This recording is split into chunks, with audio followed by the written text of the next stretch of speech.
오늘 제가 들려드릴 이야기는 서울의 한 병원 응급실에서 시작된 충격적인 가족 이야기입니다. 뇌경색으로 쓰러진 아버지를 지키며 밤새 간병하던 어머니.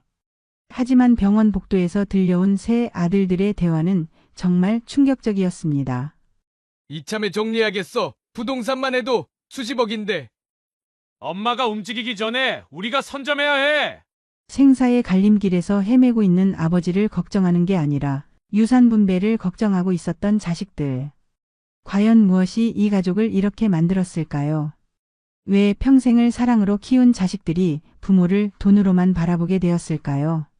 지금부터 들려드릴 이 이야기, 가족의 진정한 의미가 무엇인지 다시 한번 생각해보게 만드는 감동적이면서도 씁쓸한 이야기입니다.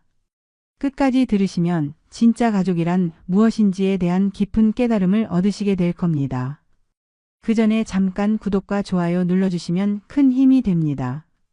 영상 속 인물과 장소는 가명으로 재구성하였습니다. 늦은 밤 병원 응급실에 차가운 형광등 불빛이 내 얼굴을 하얗게 비추고 있었습니다. 남편이 갑자기 쓰러진 지 벌써 3시간이 지났는데 의사 선생님은 뇌경색이라는 무서운 진단을 내렸죠. 40년을 함께 살아온 남편의 손을 꼭 잡고 있으니 그 손이 언제보다 차갑게 느껴졌습니다. 부인, 환자분 상태가 많이 안정되었으니 너무 걱정하지 마세요. 간호사가 다가와서 위로의 말을 건넸지만 내 마음은 여전히 불안했어요. 태식 씨는 의식을 잃은 채로 누워있고 나는 그저 기도할 수밖에 없었습니다. 하나님, 제발 우리 남편을 지켜주세요. 새벽 5시쯤 되어서야 우진이가 도착했습니다. 첫째 아들답게 정장 차림으로 나타났지만 얼굴에는 피곤함이 역력했어요. 엄마, 아버지 상태가 어떻습니까? 하고 물어보면서도 시계를 자꾸 들여다보는 게 눈에 띄었죠. 아마 회사 일이 걱정되는 모양이었습니다.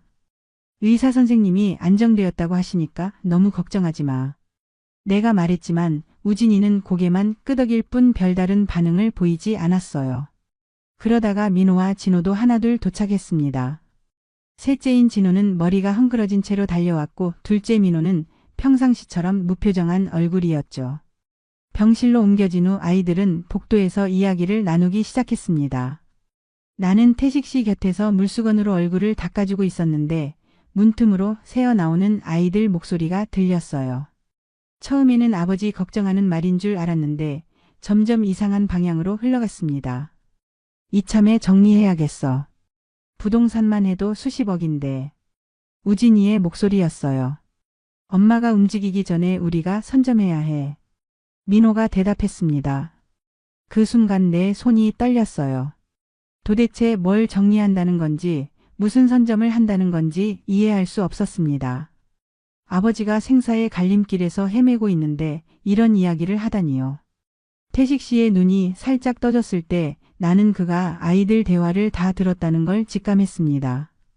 그의 눈에 깊은 상처가 어려 있었거든요. 그날 밤 태식 씨는 깨어났지만 아무 말도 하지 않았습니다. 다만 내 손을 꼭 잡고는 눈물만 흘렸어요. 나도 덩달아 울음이 터져 나왔죠. 40년을 함께 살면서 이렇게 슬픈 적이 있었나 싶었습니다.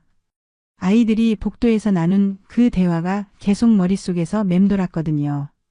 여보, 괜찮아요? 다 들었죠? 내가 조심스럽게 물어보니 태식 씨는 고개를 끄덕였습니다. 그리고 힘없는 목소리로 말했어요. 정수가, 우리가 뭘 잘못했을까? 아이들을 어떻게 키웠길래 이런 생각을 하게 됐을까? 그 말을 듣는 순간 내 가슴이 미어지는 것 같았습니다. 우리는 정말 아이들을 위해서 모든 걸 바쳤는데 결국 그들에게는 우리가 돈덩어리로만 보였던 거죠. 첫째 우진이는 대학 등록금부터 시작해서 결혼 자금까지, 둘째 민호는 사업 자금을, 셋째 진호는 독립할 때까지 생활비를 모두 우리가 대줬는데 말이에요. 다음 날 아침 의사 선생님이 회진을 돌면서 말했습니다. 환자분 상태가 많이 좋아졌으니 일주일 정도 더 입원해서 경과를 지켜보시면 될 것 같습니다. 아이들은 그 말을 듣고 안도의 표정을 지었어요. 하지만 그들의 안도감이 아버지의 건강 때문인지 아니면 다른 이유 때문인지 의심스러웠습니다. 오후에 아이들이 모두 돌아간 후 나는 태식 씨와 진지한 대화를 나눴어요. 여보, 여기 더 있으면 더 상처받을 것 같아요. 우리 잠깐 다른 곳으로 가서 마음을 정리해보면 어떨까요? 태식 씨는 내 말에 동의했습니다. 그래, 정수가. 나도 아이들 얼굴을 보기가 힘들어. 그날 밤 나는 몰래 퇴원 수속을 밟기 시작했습니다. 의사 선생님께는 환자가 집에서 요양하고 싶어 한다고 말씀드렸고, 간호사들에게는 새벽에 조용히 나가겠다고 부탁했어요. 태식 씨의 상태가 많이 좋아졌기 때문에 가능한 일이었습니다. 새벽 5시 우리는 병원을 빠져나왔습니다. 택시를 타고 집으로 향하면서 태식 씨가 말했어요. 정수가, 우리 이제 뭘 해야 할까? 나는 그의 손을 잡고 대답했습니다. 일단 마음을 정리하고 그 다음에 생각해봐요. 우리한테는 아직 시간이 있으니까요. 집에서 며칠간 짐을 챙기고 나서 우리는 경기도 외곽의 조용한 펜션으로 향했습니다. 태식 씨는 아직 완전히 회복되지 않았지만 병원보다는 훨씬 편안해 보였어요. 펜션 창문 너머로는 산과 들판이 펼쳐져 있었고 도시의 번잡함에서 벗어나니 마음이 한결 가벼워졌습니다. 여보, 공기가 정말 좋네요. 태식 씨가 깊게 숨을 들이마시며 말했습니다. 나도 오랜만에 진짜 웃음이 나왔어요. 그러게요. 언제 이렇게 조용한 곳에서 둘이서만 시간을 보낸 게 언제였나 모르겠어요. 사실 결혼한 지 40년 동안 아이들 없이 단둘이 여행을 간 적이 거의 없었거든요. 저녁 식사를 하면서 태식 씨가 진지한 표정으로 말을 꺼냈습니다. 정수가, 자식 셋을 우리가 사랑으로 키웠다고 믿었는데 대체 어디서부터 잘못된 걸까? 그 말을 들으니 내 마음도 무거워졌어요. 어릴 때부터 아이들에게 무엇이든 해주려고 했는데 그게 오히려 독이 된 건 아닌가 하는 생각이 들었습니다. 아마도 우리가 너무 많이 주었나 봐요. 그래서 아이들이 모든 걸 당연하게 여기게 된 것 같아요. 내가 말하니 태식 씨는 고개를 끄덕였습니다. 맞아. 우리는 아이들이 고생하는 걸 못 봐서 항상 먼저 나서서 해결해줬지. 그러다 보니 아이들은 스스로 노력하는 법을 잊어버린 거야. 그날 밤 잠자리에 들기 전에 나는 태식 씨에게 말했습니다. 여보, 지금이라도 우리가 가진 걸 진짜 필요한 곳에 쓰면 어떨까요? 태식 씨는 놀란 표정으로 나를 바라봤어요. 무슨 말이야, 정수가? 재산을 기부하는 거예요. 우리처럼 늙고 힘든 사람들을 도와주는 곳에 말이에요. 태식 씨는 한참을 생각하더니 말했습니다. 그런데 아이들한테는 뭐라고 말할 거야? 나는 이미 마음을 정했다는 듯이 대답했어요. 아이들이 정말 우리를 사랑한다면 우리 결정을 존중해 줄 거예요. 하지만 그들이 돈만 바라본다면 그것도 알아야 하는 거 아닐까요? 다음 날 아침 휴대폰을 켜보니 아이들에게서 온 문자와 전화가 수십 개였습니다. 모두 우리가 어디 있는지 묻는 내용이었어요. 하지만 나는 답하지 않았습니다. 아직 우리끼리 정리할 이야기가 남아 있었거든요. 우리가 집을 비운 지 사흘째 되던 날 아이들의 전화가 더욱 빈번해졌습니다. 하지만 나는 여전히 받지 않았어요. 태식 씨는 걱정스러운 표정으로 말했습니다. 정수가, 애들이 너무 걱정하는 것 같은데 한 번 정도는 연락해 주는 게 어떨까? 하지만 나는 고개를 저었습니다. 아직 아니에요. 우리 마음이 완전히 정리되기 전까지는 말이에요. 그날 오후 나는 몰래 집 근처에 가서 아이들의 모습을 지켜봤습니다. 세 형제가 모두 모여서 현관문 앞에 서 있더군요. 우진이가 열쇠로 문을 열고 들어가면서 말했습니다. 도대체 어디 가신 거야? 이상해 정말. 민호가 대답했어요. 엄마가 아버지 데리고 어디 숨어 있는 거 아니야? 뭔가 꾸미고 있는 것 같은데. 진호는 거실을 둘러보면서 말했습니다. 형들, 혹시 엄마가 아버지 판단력이 흐려진 틈을 타서 뭔가 하려는 건 아닐까? 그 말을 듣는 순간 내 가슴이 답답해졌어요. 아이들은 여전히 우리를 의심하고 있었습니다. 부모를 걱정하는 게 아니라 자신들의 이익을 걱정하고 있었던 거죠. 우진이가 소파에 앉으면서 말했습니다. 결국 엄마한테 다 넘어가겠지. 아버지 상태가 이러니까 말이야. 민호도 동의했어요. 맞아. 엄마가 아버지 판단력 흔들어 놓은 거야. 그래서 우리를 피해서 숨어 다니는 거고. 나는 더 이상 듣고 있을 수 없어서 펜션으로 돌아왔습니다. 태식 씨는 내 표정을 보더니 무슨 일이 있었냐고 물었어요. 나는 아이들이 한 말을 그대로 전해줬습니다. 태식 씨의 얼굴이 점점 어두워졌어요. 정말 그렇게 말했다고? 네, 여보. 우리를 여전히 의심하고 있더라고요. 그날 밤 나는 가방에서 작은 녹음기를 꺼냈습니다. 태식 씨가 놀란 표정으로 물었어요. 그게 뭐야, 정수가? 병원에서 아이들이 복도에서 나눈 대화예요. 혹시 몰라서 녹음해뒀거든요.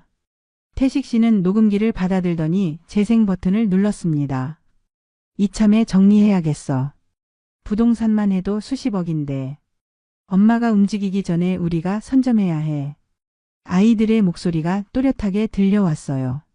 태식 씨는 녹음기를 끄고는 한참 동안 말이 없었습니다. 그러더니 조용히 말했어요. 정수가, 이건 이제 내가 책임질 문제야. 다음 날 아침 태식 씨는 평소보다 일찍 일어나서 창밖을 바라보고 있었습니다. 여보, 잠 못 이뤘어요? 내가 물어보니 태식 씨는 고개를 돌리며 말했어요. 밤새 생각해봤는데 우리가 해야 할 일이 무엇인지 알겠더라고. 그의 목소리에는 전에 없던 단호함이 묻어 있었습니다. 정수가, 오늘 변호사 선생님께 연락해보자. 김 변호사님 말이야. 태식 씨가 말하는 김 변호사는 우리가 오랫동안 신뢰해온 분이었어요. 부동산 거래나 중요한 법적 문제가 있을 때마다 도움을 받았던 분이죠. 무슨 일로 변호사님을 만나려고 하세요? 내가 물어보니 태식 씨는 진지한 표정으로 대답했습니다. 전 재산을 기부하려고 해. 60억 원 모두 말이야.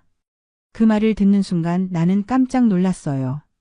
물론 어젯밤에 그런 이야기를 나누기는 했지만 태식 씨가 이렇게 빨리 결정할 줄은 몰랐거든요. 정말 그렇게 하실 거예요. 응.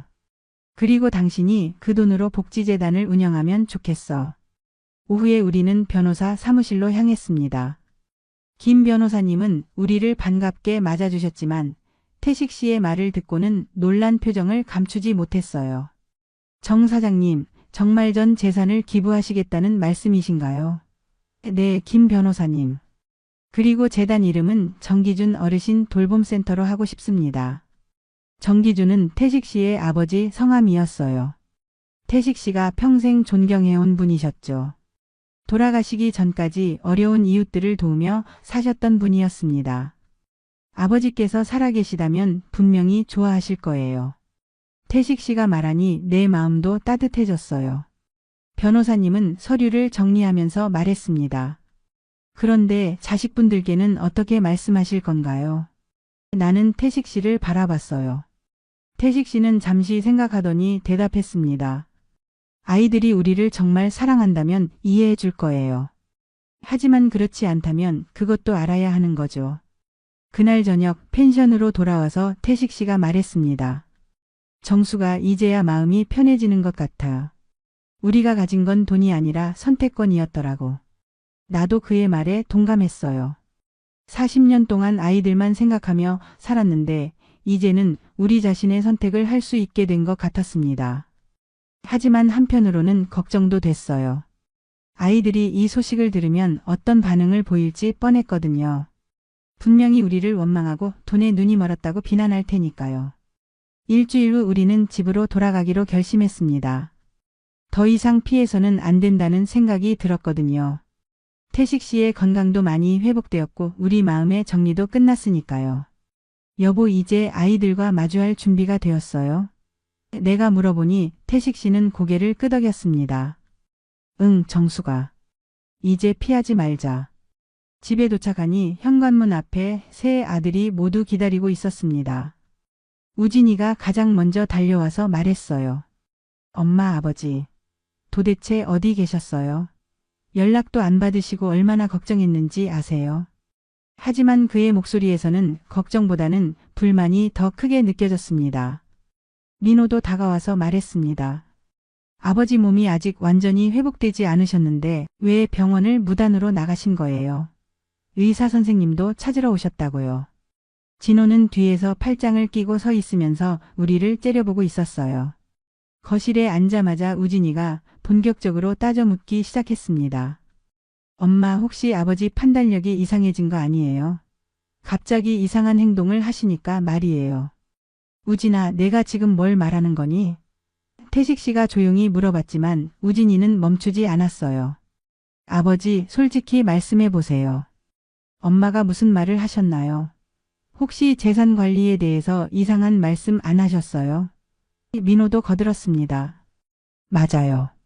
우리가 없는 사이에 무슨 일이 있었던 거죠? 그때 나는 가방에서 녹음기를 꺼냈습니다. 아이들이 그것을 보더니 당황하는 기색이 역력했어요. 엄마, 그게 뭐예요? 진호가 물어봤지만 나는 대답하지 않고 재생 버튼을 눌렀습니다. 이참에 정리해야겠어. 부동산만 해도 수십억인데. 엄마가 움직이기 전에 우리가 선점해야 해. 도장은 어디 있을까? 병원 복도에서 나눈 아이들의 대화가 거실에 울려 퍼졌습니다. 아이들의 얼굴이 점점 하얘졌어요. 녹음이 끝나자 태식 씨가 조용히 말했습니다. 이걸 들으면서 내가 너희를 어떻게 다시 봐야 할지 모르겠더라. 우진이가 변명하려고 했지만 태식 씨는 손을 들어 막았어요. 변명하지 마라. 너희 마음속에 뭐가 들어있는지 이제 다 알겠다. 아이들은 머리를 숙이고 있었지만 그들의 침묵 속에서도 후회보다는 당황스러움이 더 크게 느껴졌습니다. 한참의 침묵이 흐른 후 우진이가 먼저 입을 열었습니다. 아버지, 저희가 잘못했습니다. 그러더니 갑자기 무릎을 꿇더군요. 민호와 진호도 따라서 바닥에 무릎을 꿇었어요. 엄마, 아버지, 정말 죄송합니다. 다시 시작하게 해주세요. 하지만 그들의 사과를 듣고 있는 내 마음은 복잡했습니다. 과연 진심일까 아니면 또 다른 계산일까 하는 의심이 들었거든요. 태식 씨도 비슷한 생각인 듯 표정이 굳어 있었어요. 우진아, 너희가 정말 미안하다고 생각하니? 태식 씨가 물어봤습니다. 네, 아버지. 저희가 정말 잘못 생각했어요. 앞으로는 절대 그런 생각 안 할게요. 우진이가 고개를 숙이며 말했지만 그 말 속에서도 진정성을 느끼기가 어려웠어요. 민호도 덧붙였습니다. 아버지, 엄마, 저희가 너무 현실적으로만 생각했나 봐요. 용서해 주세요. 진호는 눈물까지 흘리면서 말했습니다. 엄마, 저 정말 반성하고 있어요. 가족이 이렇게 소중한 건데 왜 그런 생각을 했는지 모르겠어요. 하지만 나는 그들의 눈물이 진짜인지 의심스러웠습니다. 혹시 또 다른 연기가 아닐까 하는 생각이 계속 들었거든요. 나는 조용히 고개를 저었습니다. 얘들아, 미안하지만 엄마는 너희 말을 믿을 수가 없구나. 그 말을 듣자 아이들이 더욱 당황했어요. 엄마, 저희가 정말 잘못했다고 하잖아요. 우진이가 소리쳤지만 나는 단호하게 말했습니다. 다시 시작하려면 처음부터 진심이어야 해. 너희가 지금 보여주는 게 진심인지 아니면 또 다른 계산인지 엄마는 구별할 수 있어. 태식 씨도 내 말에 동의했습니다. 맞다. 이제야 알겠더라. 내가 가진 건 돈이 아니라 선택권이더라. 그때 태식 씨가 중요한 말을 꺼냈습니다. 얘들아, 아버지가 전 재산을 기부하기로 결정했다. 그 말을 듣자 아이들의 표정이 급변했어요. 우진이가 벌떡 일어서며 소리쳤습니다. 뭐라고요? 기부요? 아버지, 정신이 온전하신 거예요. 민호도 흥분해서 말했습니다. 아버지, 그건 너무 성급한 결정 아니에요. 가족들과 상의도 없이 그런 큰 결정을 하시면 안 되죠. 진호는 아예 화를 내기 시작했어요. 엄마가 아버지를 부추긴 거죠? 엄마 혼자 다 가지려고. 그 순간 아이들의 본 모습이 완전히 드러났습니다. 사과는 온데간데 없고 오직 돈에 대한 걱정만 가득했어요. 나는 태식 씨와 눈을 마주치고는 조용히 말했습니다. 여보, 우리 결정이 옳았네요. 석 달 후 정기준 어르신 돌봄센터 개소식 날이 밝았습니다. 햇살이 따스하게 내리쬐는 가을 날이었어요. 나는 정장 대신 편안한 한복을 입고 태식 씨도 단정한 정장 차림으로 센터 앞에 서 있었습니다. 많은 분들이 축하하러 와주셨고 지역 어르신들도 궁금해하며 구경하러 오셨더군요. 개소식 인사말을 할 차례가 되었을 때 나는 마이크 앞에 섰습니다. 안녕하세요, 여러분. 오늘 이 뜻깊은 자리에 함께해 주셔서 감사합니다. 목소리가 떨렸지만 마음만은 확고했어요. 이곳은 마음으로 맺어진 가족들이 머무는 공간입니다. 혈연이 아니어도 서로를 진심으로 돌보는 사람들이 진짜 가족이라고 믿습니다. 어르신들이 박수를 쳐주셨고 나는 계속해서 말했습니다. 제 남편과 저는 이곳에서 여러분과 함께 새로운 가족이 되고 싶습니다. 함께 밥을 먹고 이야기를 나누고 서로를 돌보며 살아가고 싶어요. 태식 씨도 고개를 끄덕이며 내 말에 동의를 표했습니다. 개소식이 끝난 후 우리는 어르신들과 함께 점심을 준비했습니다. 큰 부엌에서 김치찌개를 끓이고 밑반찬을 준비하면서 어르신들과 자연스럽게 대화를 나눴어요. 원장님, 이런 곳을 만들어주셔서 정말 고맙습니다. 한 할머니가 내 손을 잡으며 말씀하셨습니다. 할머니, 원장님이라고 부르지 마세요. 그냥 정숙이라고 불러주세요. 내가 말하니 할머니가 환하게 웃으셨어요. 그럼 정수가 우리 앞으로 잘 지내보자꾸나. 그 말을 들으니 정말 가족이 된 것 같은 기분이 들었습니다. 오후에 어르신들과 함께 독서 시간을 가졌습니다. 나는 시집을 읽어드렸고 태식 씨는 어르신들의 옛 이야기를 들어드렸어요. 웃음소리가 끊이지 않았고 정말 오랜만에 마음이 따뜻해졌습니다. 이런 게 진짜 가족의 모습이구나 하는 생각이 들었어요. 해질 무렵 센터 창밖을 내다보니 멀리서 세 사람이 서성이고 있는 게 보였습니다. 우진이, 민호, 진호였어요. 그들은 센터 쪽을 바라보고 있었지만 다가오지는 못하고 있었습니다.